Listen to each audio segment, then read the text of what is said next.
The piercing wail of a baby sliced through the air just as Officer Laura Bennett reached for a jar of baby food. She froze, instincts prickling. Her canine partner, Rex, a seasoned German shepherd with a scar running across his snout, tensed beside her, eyes locked on the noise. Then came the scream, not the panicked cry of a tired infant. A different scream, shrill, raw, full of terror. Without hesitation, Laura dropped the jar, shouted, "Go, Rex!" and sprinted toward the sound with her partner bounding ahead. Aisle 9, near the pharmacy. A woman lay sprawled on the linoleum floor, sobbing and clutching an empty stroller. Her eyes darted like a cornered animal's, and when she spotted Laura, she could barely form words. "My baby, he took her, please, she's only 6 months." Rex was already on the trail. Nose to the ground, he let out a short, guttural bark, the one Laura knew meant danger. She didn't wait for backup. They pushed forward, weaving through frozen foods and stunned shoppers, until they spotted him, a man in a maintenance uniform cradling a pink bundle, making a beeline for the emergency exit. "Stop," Laura commanded, but the man didn't slow, until Rex lunged, taking him down in one controlled, brutal move. Laura snatched the baby from the man's grasp as he writhed under Rex's hold. The infant was red-faced but unharmed. Tears filled Laura's eyes as she handed the child back to the mother, who collapsed with relief, whispering prayers between sobs. The store erupted into cheers. Shoppers applauded, some wept, and the local news was on the scene within minutes. It was a textbook rescue, the kind that made headlines. But Rex wasn't wagging his tail. He was staring at the attacker, still growling low, ears pinned back, eyes dark and wary. Something was wrong. At first, everyone wanted to label the man a lunatic. No ID, no real name, just a fake maintenance badge and a stolen uniform. The baby was safe, the threat eliminated. Or so they thought, but Laura had been with the department long enough to trust her gut, and her dog. And Rex was restless. For the first time in years, he wouldn't eat.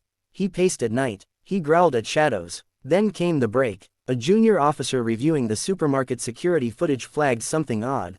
The kidnapper hadn't come in alone.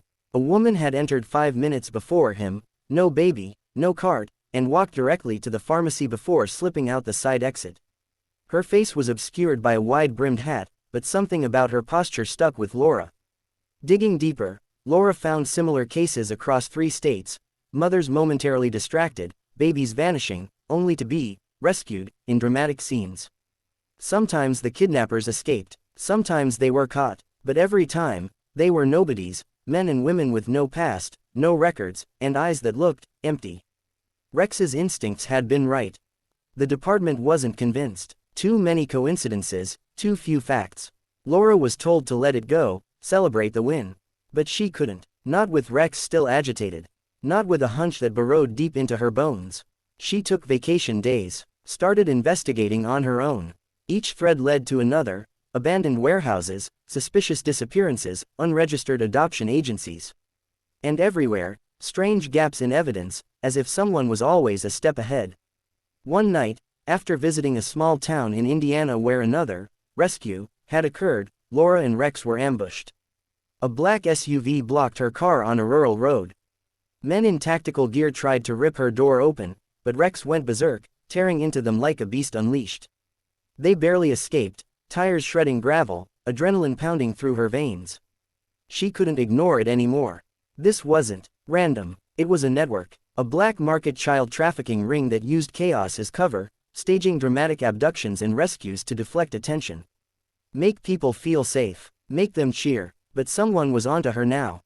Laura knew she couldn't go to the press, not without evidence. She needed a break, and Rex gave it to her. At a dog park, he locked eyes with a man in the corner, not barking, just watching. The man turned to leave, but Rex bolted, dragging Laura behind. They followed him for 2 blocks before he vanished into a red brick building with no signage. A day later, Laura returned with a camera and caught the same man escorting a child into a van. She called in an anonymous tip. That night, the FBI raided the building.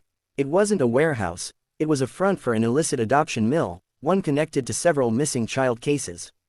Files, photos, and money transfers were recovered.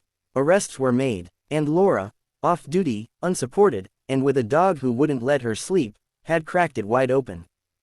In the aftermath, Rex was honored nationwide.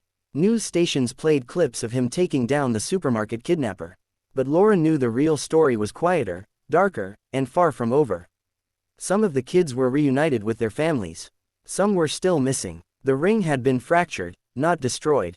But a crack had opened. Laura returned to duty. Rex finally slept through the night again. And every so often, they visited that supermarket. Mothers hugged them, children waved. People remembered the day a K-9 hero saved a baby. But only a few knew that what started as a simple rescue had uncovered something far more sinister, and that one officer and one loyal dog had refused to look away.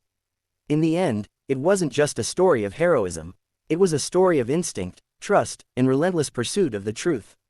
A reminder that sometimes the smallest clues, a growl, a glance, a scarred snout that wouldn't settle, are the ones that save lives. And that courage often comes on four legs.